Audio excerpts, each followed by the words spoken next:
继续来关心2024年亚洲上届强的风台摩羯，这几天是吞大东南亚，对越南到泰国拢是真惨重。越南已经有超过200人死亡，也那泰国北部的清莱省有9个人因为做大水来死，也那有22000户受到影响。气象单位指出讲，这风台加上雨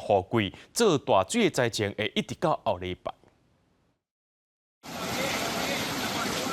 画面上会当看到泰国北部的清莱水淹加成年人的大腿，当时阁真错漏。救援单位一面出动救生艇协助灾民撤离，一面爱讲所有保持本身的安全，因为当地目前拄啊是雨季，降雨量本来就有较济。过去拄到会当讲今年亚洲上强的摩羯风台过来搅局，灾区的民众修炼煞几天，拢提心吊胆。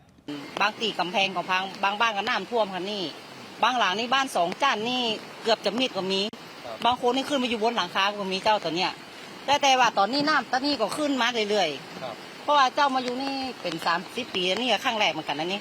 摩羯风台为越南登陆中南半岛了后，一路向西扫过去，使各地有正大的降雨量。越南北部上大的红河水位来到20年的最高纪录，严重威胁沿岸较低所在地区的民众。同时，大水河阁引起土石流，造成人员的伤亡。目前越南全国累计罹难的人数已经超过200人。 另外，伫半海地区外的奈及利亚东北部的大城叫做麦杜古里，虽然无拄到风台大水雨，所以河川的源头水坝崩爆，造成水灾，规个城市有40%互淹去。救援单位的统计指出，罹难人数超过30人以上，另外有41万外的居民被迫撤离。 麦杜古里四周围的地区，当年去拄到伊斯兰国等恐怖组织的侵扰，即马过去拄到水灾灾情，会当讲是无米阁兼轮过。公司新闻，戚家人编译。